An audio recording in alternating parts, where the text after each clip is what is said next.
Oh, hey, it's you guys. No, just kidding.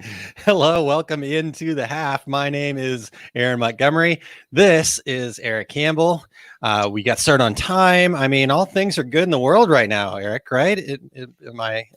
Yeah, we actually showed up as expected. I mean, that's more than you can expect out of us some days, you know. Yeah. Showing up. That's half the battle. Just show up. I've made a Yep, career out of just showing just up. showing up. Yeah, right.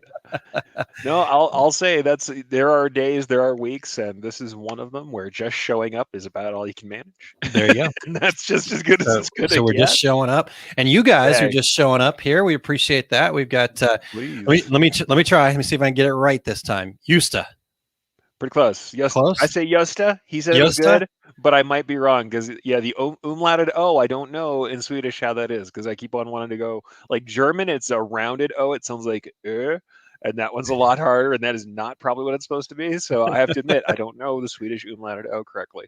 All right. Um, Well, it's way better Josta than is what what I've I been say. calling him, probably. So, Gusta is what Yeah, I've been no, calling him for yeah, forever, and he uh, he he is not waterfowl. That no, is that is not he what is he is. not. So, Yusta, good to see you. Thanks for being here. And then we've got Todd. Yo, Yo, yeah, says exactly. Todd as And usual. then great to see Tanya. How are you, Yes. Tanya? Good morning. Gents, I think she's using that term loosely, but that's fine. And then Ramona, good morning. Thanks for Good being morning, here. Ramona. Ramona got some cool stuff going on, continuing to drop great content over there at her site. So, Yes, she is. yep, good stuff there. And Sandy, Sandy, hello. Thanks for being here, yes. Sandy. Happy to have you in. Jeff of Jeff, the Embroidery Nerd, there also you doing go. awesome content, doing some digitizing 911 last night on their show if you didn't see it. So that was fun. Cool. Check that out. Definitely. Tom Farr. Now, Yep. Eric, you know where everybody's kind of from a little bit better than I do. So, Yeah, of recently of Buzzards Bay Embroidery, but has now moved into really into his consulting. So check him out. sweet. Doing Buzzards Bay Consulting. He's doing consulting and it's really, really awesome. So that's happy to see that for Tom because I know Tom passed on his embroidery production to a new shop. So the other cool thing is the new shop is getting to benefit from Tom's tutelage, which is cool. And I Nice. That's love to see cool. that when someone does leave the industry. I love it when it's not just a there are people who leave the industry and this happens to a lot of folks where it's just an equipment sale.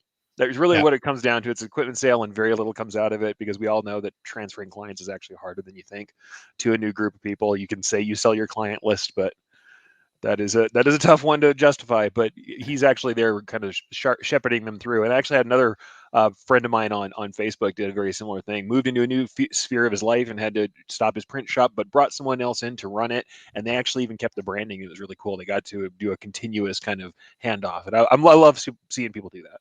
That's It's really awesome. cool. Very cool. So Very cool. And good I'm luck on your glad. new stuff, Tom. I mean, Yeah, not that you haven't definitely. already been doing consulting, but good luck on ramping it up and doing your new thing, man. And then Tanya doing well. That's great, Tanya. Awesome, Great to awesome. yeah. Saw all the good stuff you guys had going on. You got to meet her in Texas, I believe, Eric. Yep, Yeah. I did actually. It was cool. We got beat during Expo and Shirt Live, so it was really cool. Awesome. And then you are close, Eric. So there you go. Just as what I keep wanting to say, and He's we'll try. Like if I can get he's better, not I will. he's not saying I'm close though. So that's whatever. I'm Hey, not hey man, you're known for being trying. able to get names right though. So that's not my thing. We got Justin Armeno of JA Digitizing and the Embroidery Nerd also on with that the Digitizing 911 last night on their show, so it was cool. Very cool. Very cool. And Justin's always making some cool new stuff, so that's always great. If you haven't seen, if you see some cool stuff running in the Happy booth, if you're at the Happy Machine booth, you may see some cool designs running from Justin recently. So Cool.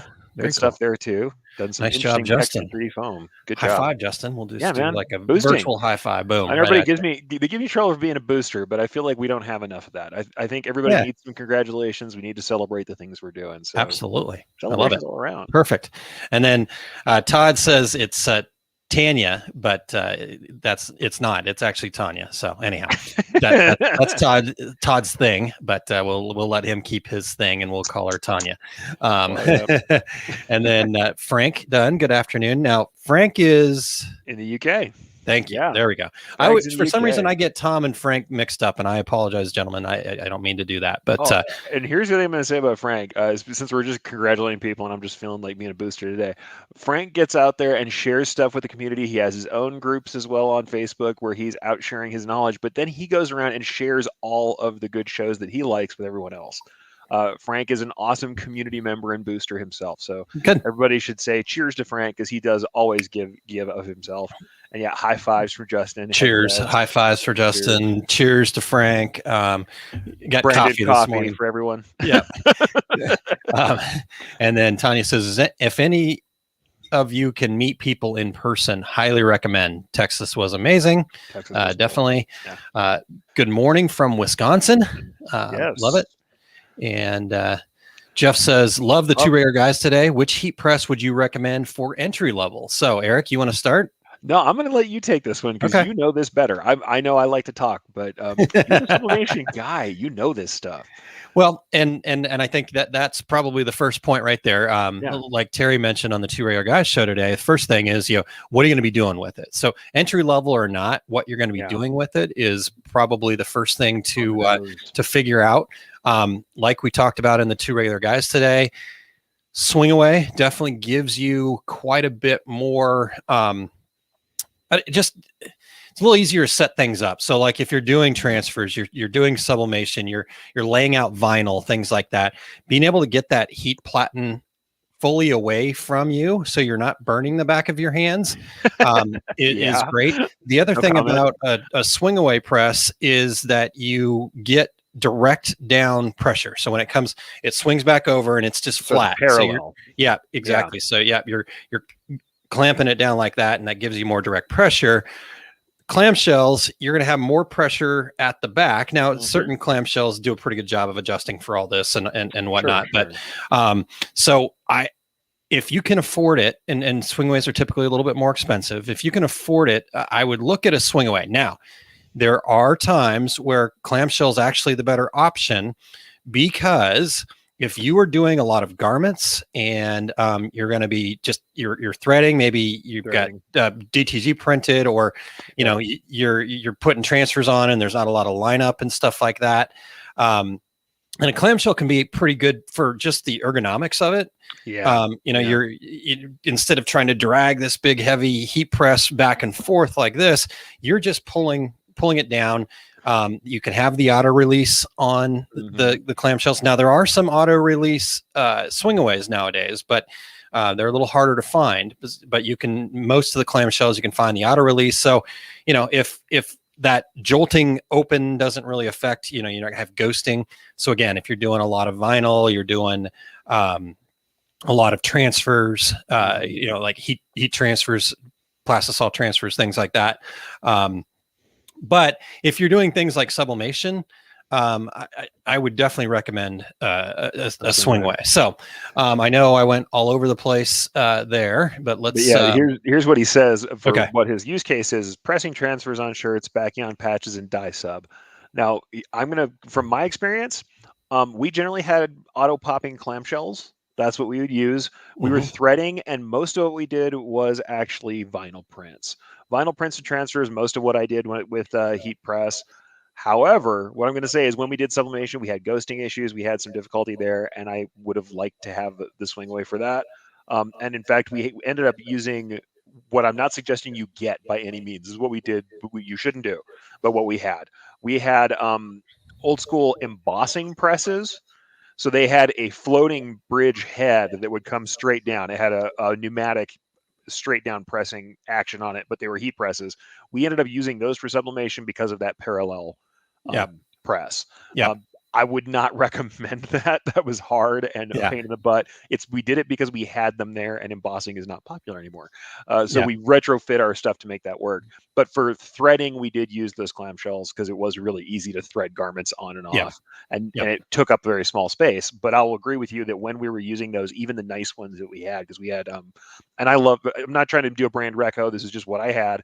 I really enjoyed the Stahl's Hottronics. I liked it. It was an auto popping clamshell. We did have some ghosting that we had to fight with a little bit, and positioning was a little harder because you do have things moving with that clamshell a little bit more. No, I totally agree. And we're talking ideal world here. Ideal world. I do dye sublimation all the time, and we've got clamshells. I don't have a swingaway. And Todd actually brings up a good point about the swingaway. You will need more room for that swingaway too. So think about where it will be placed. Now there is a drawer press, the Hottronics Fusion, that Yes. doesn't require that footprint. Now it can swing away as well, but it has that drawer, so you still kind of have a similar footprint to a Yep. swing away. But doing clamshells are fine. It's just in an ideal world, if you're a new sublimator, you don't know the nuances of certain things, like pressing a garden flag on a clamshell and then getting it to not ghost. You have to have that art form down, and it comes with foam and just being prepared and getting the transfer off the flag right away. And I mean, I've ruined so many flags trying to kind of get that process down. Whereas if you just had a swing away, you eliminate most of that stuff, or ideally a drum press would be best, but that's a whole different ballgame. Yeah, So the we're not going to get into calendaring that. presses are a whole different matter, though they're really cool. But yeah, it's a whole different thing. Those drum presses. Yeah. So, Though, yeah, and I'll say for my part, I used those drawer style presses. We upgraded to that at the end of my time, kind of doing heat pressing myself. mhm, And I love those things. And I also kind of agree with Todd on that one time. Sometimes I've used a side by side shuttle press. mhm, The ability to just press quickly when you're doing like vinyl cut, just slamming it because they're more forgiving. yeah, That's yeah, the truth. Vinyl press is just more forgiving than sub because sub, I don't know. We had a lot more trouble getting sub set up than vinyl. I mean, vinyl, as long as your heat and pressure are good, you're good. yeah, But yeah. it's yeah, and that's where I'll stop it. Like I said, Ramona, I can only tell you what I've used, and I've used crap off brand and Hotronics. So Okay. that's what I have. And the Hotronics was a lot better, but that's not saying much considering the other stuff I had was retrofit embossing presses and crap off brand. It was, whatever we had. Compare those to that. And I did get to use a Geo Knight and liked it a lot too. I've Yeah, used one, not extensively. The Hotronics I used all the time and I loved it. The only thing is parts. We had some parts issues with that one, but sure. that was something that it was common right when that particular model came out that one of the bolts kept breaking. They fixed it and everybody got a new bolt and that was the end of it. Like it was just every once in a while you have a manufacturing run that has a Yep, problem and we had one of those, yep, but it yep, actually didn't definitely. stop it from being Yeah. a great press. Yep. Jeff says I was looking at clamshells, and again, like I Yeah. said, I'm not. No, you can use them. You asked the question. What would be the ideal situation for somebody that's doing sublimation is to have a swing away. But I've used clamshells for years. I've sold Heck yeah. clamshells to people doing sublimation for years. All that stuff. So clamshells not a bad thing. You have to understand what the situation is going to be. If you've got an auto release one, you the whole point of having an auto release is to be able to put something in there and walk away.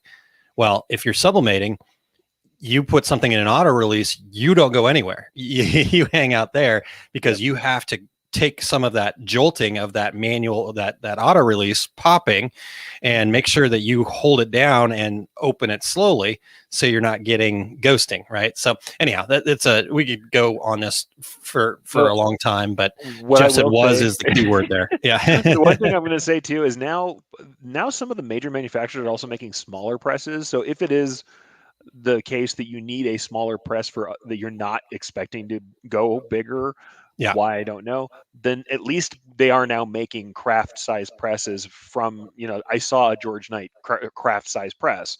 You Yeah. don't only have to buy junk heating element anymore to get a smaller press. Though I'm going to tell you, it's very much like embroidery machines. If you guys don't know, home embroiderers run into this all the time. They buy these little tiny sewing fields, and within a month, they want a larger sewing field. Yeah. I feel like you're going to do that with heat press. If you buy yourself something that's the size of a sheet of notebook paper, you're going to want something big enough to do a large full front print within a month if you Nice. actually are doing it. I mean, it'd be very different if, like, let's say you had a use case where I'm literally going to do an entire business selling pencil cases. It's all I'm going to do, and I'm going to push hard on that. That's all I'm ever going to do, and they're 8x4, and that's all I'm doing. Yeah. That's the business.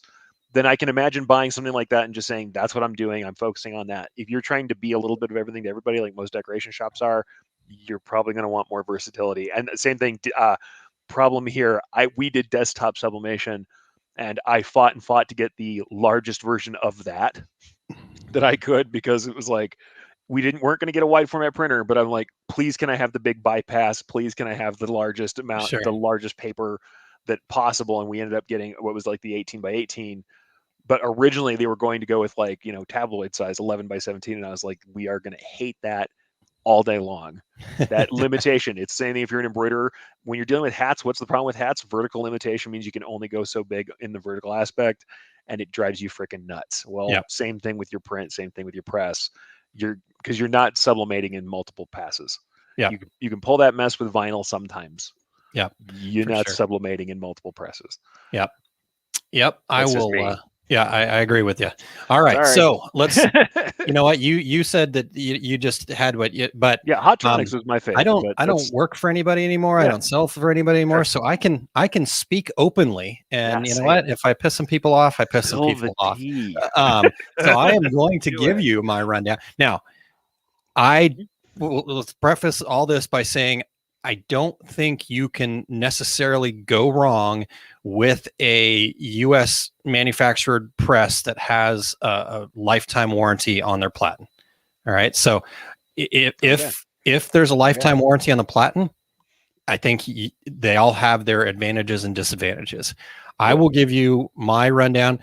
So Ramona mentioned Hottronics, George Knights, Instagraph, which we had on the Two Other Guys today. Hicks. Oh yeah, would be another one out there. So here's my rundown of my preferred one would be an Insta. The reason that I think the Insta would be the way to go is those things are freaking tanks. I mean, she was talking about the guy that had one for 35 years. I actually talked to a guy that had one for over 40 years. And it was, he had bought other presses and they'd already gone to the junkyard, and his Insta still worked 40 years later. And it was, the elements were still good. Yeah. Still good. So Insta would be number one for me. I like the Hicks presses, and then Hottronics, and then George Knight. So here's my one caveat on that. Yep. Hat presses, the 360 from Stalls. Yep. That's because of the way the bucks on the bottom are built, because I've done a bunch of hat pressing. It's the next level. Yeah. I think that there will be a point at which all of these hat manufacturers will make something similar. Yeah. Or all these press manufacturers, but that has made a big difference. Yeah. That's my only caveat. Otherwise, I agree. Exactly. I'm just talking about straight flat heat presses. Flat presses. That's so Hottronics is typically the big name that most people know. They're the 800-pound gorilla associated with Stalls. And I really like those. They're probably the most innovative, with the electronics and the different things that they do. The problem that I've had with them is using them in a real heavy production environment. I've burned through some, whereas like a George Knight or an Insta or a Hicks, like I said, those things are freaking tanks. They might not look as sexy, but they're freaking tanks. And so if this is your tool to make money, I want my tool that makes money. I don't care how it looks, as long as it's cranking out stuff that looks really great. So, I'm just going to say that's everything. And why sometimes people will give me crap about old machines that I've run in my time. The more digital parts on it, electronics go out first. Yeah. And I know this is dumb. I'm going to use a consumer electronics thing about this. If you guys look at new Keurig machines, they don't have touchscreens on them anymore. If you want to know why a new Keurig coffee machine doesn't usually have a touchscreen anymore, is because they had an era of them that all had touchscreens, and the touchscreens all went bad long before the rest of the machine went bad. Yeah, and they were parts that were hard to replace. Yeah. So that's one of those things. Like, I love the Hottronics, but what went bad on it? The bolts and the touchscreen. Those are the things that we had trouble with. The bolts were a production run thing. The touchscreen was something that I've seen people have replaced. Touchscreens are kind of notorious. For having issues. So for me, sometimes having an analog dial, that's why I don't worry too much about when machines, it's like people they want it to be more like the home machines that have all the touch screens and all the stuff on them. And I'm like, that's super cool. Just make sure you've got a replacement schedule and you're making sure you're going to pay for the new one soon. Yep.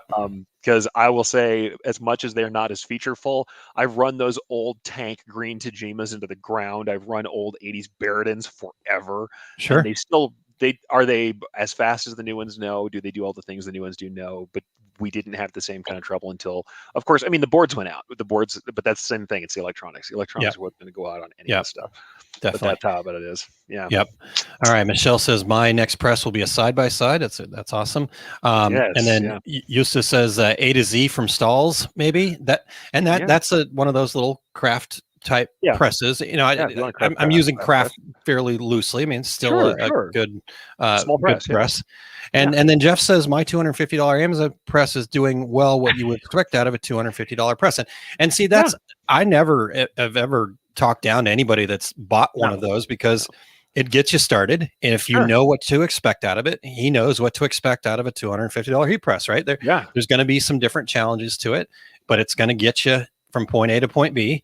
And then Yep. hopefully you reinvest those profits that you make from that. And, I mean, $1,000 heat press is plenty. I mean, and that's going to give you a Totally. lifetime warranty, 16 by 20. Yeah. 1,000 may be a little low, probably $1,500. I was about to say for Yeah, the 16 yeah. 20, But probably a like little maybe higher. a 15 by 15 at $1,000, Sure. if that's where your next jump is. But Sure. that thing's going to be lifetime warranty. It's going to be there forever. So you take that $1,000 and you divide it by 20 years, right? That kind of thing. Yeah, totally. Yeah. So Jeff says, thanks for all the answers. It's nice to get perspectives from someone who is not trying to sell me a press. Yes, I Totally. used to, but no more. Ramona says, I have a clamshell that I purchased to work patchbacks and only looking at a swing away for the thick substrates. Yeah, I agree. When we were doing hard stuff, that was the other problem we had, is doing like ceramic tiles and stuff. When we started messing around with that, it wasn't as nice. Like you said, the even pressure issue. Yeah, On the exactly. clamshells, because we also had some old clamshells. Like, I couldn't tell you the brand. Once again, my joke is always that it looks like it belongs in like some 60s missile command somewhere. It doesn't. Some of those machines we had, they still worked, but we used them for what they were good for. Like, they had a half the platen was pretty even, and if you put a piece of transfer only use tile this on side. Yeah. The reality of what we actually do in a shop versus what people think a shop Yeah. is going to be like, and I know I'm the one who was always telling you, reinvest in stuff. Old equipment hangs around. When the shop gets busy and you're desperate to get left chests on a bunch of jerseys real fast, you're going to put something into action. And by the way, you're going to press flat stuff on a hat press. You're going to do those things that are not ideal pretty frequently if you're going to get into things. The real world of decorating is not as clean as all that. And yes, sometimes that means we know that the one half of our press is better. Yeah, exactly. I don't It's a recommend family member. continuing You to get to do it. know it. Well, this side doesn't work, and let's Let's put it keep this things way. over here. Yeah. But then we look at that order, the last order we run on the thing, and go, okay, we've got the order out, nothing's peeling up, we know it, everything's good. This is time to say the price, the production cost from this order now needs to go to a press. It's time. Exactly.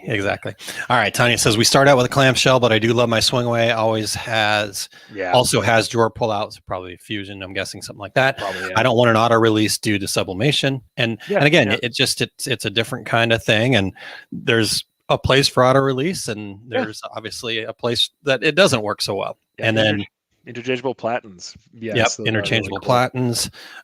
Chris at Insta talked about that today, how useful that could be in the Two Regular Guys podcast. So check that out. Todd says, yes, interchangeable is awesome. Jerry asks, who makes the pink press? So that is a Hotronix press. Okay. It is an imported press that they import. You may have also seen red presses out there that Caesar was selling. I don't know if they're still selling or not, but so it is a Hotronix based. I don't know exactly on those pink presses what the warranty situation is. I don't believe it's a full lifetime warranty like the ones that they actually manufacture in the US. So they are, I've seen people buy them to take and go on the road and stuff like that. It fits its spot. I think it's 9 by 12. Cool. Yeah. Yeah. So it's real small. They're very small. Yeah. Like I said, I think it's 9 by 12 is the platen size, if I remember correctly. Yeah. And then Todd says, I believe it's Hotronix, Jerry. Ramona, you're very welcome. Let's see here. Our analog Hicks is easily 20 plus years old and still pressing like a champ. There you go. Yep.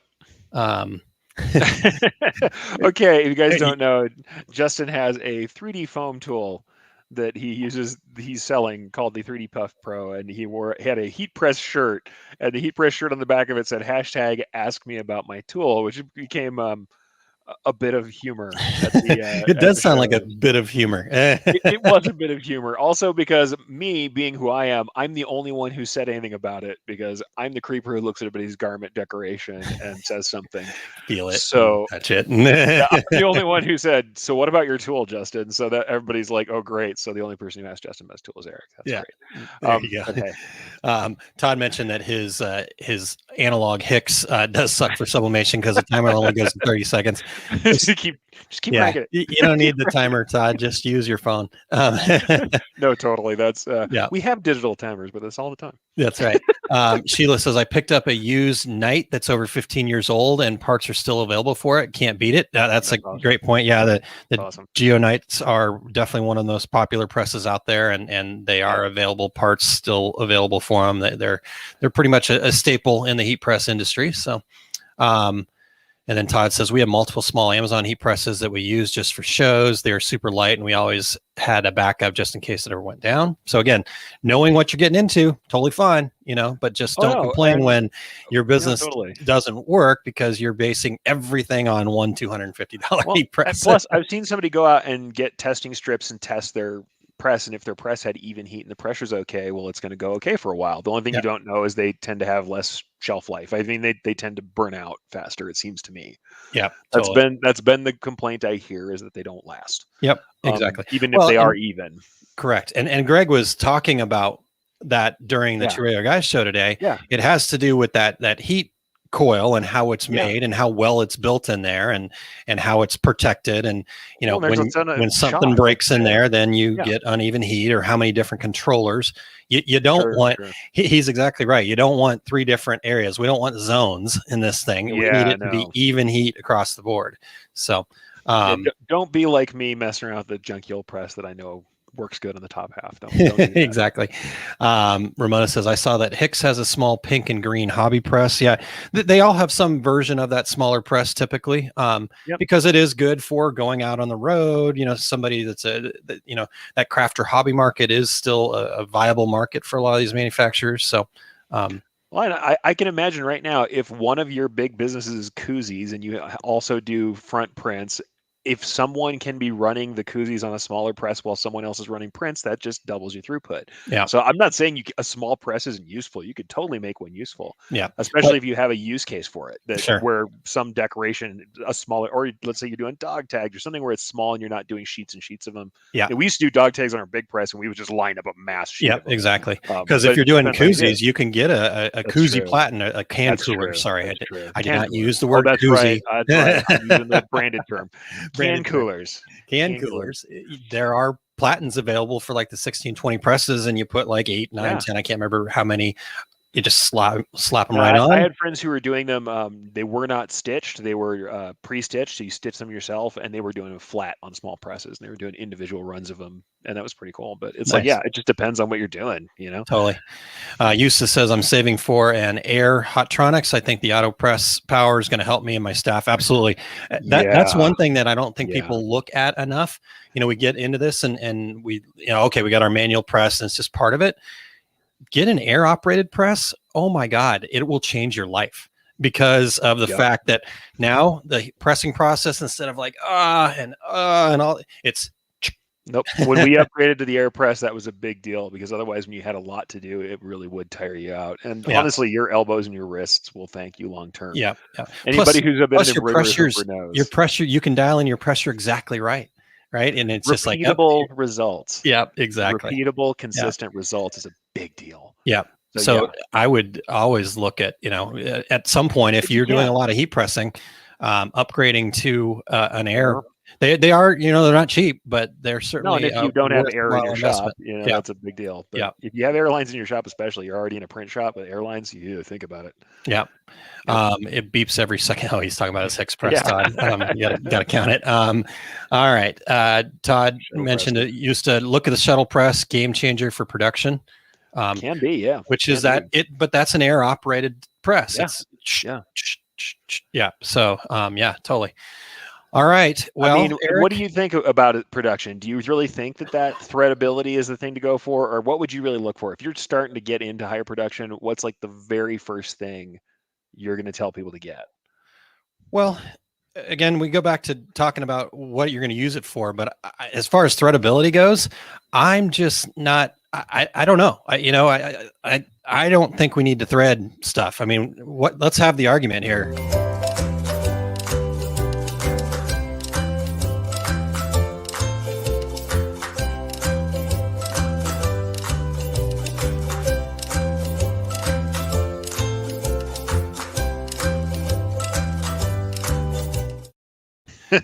Didn't even see that one coming. Darn it. My turn. Talk to you guys next week. Bye.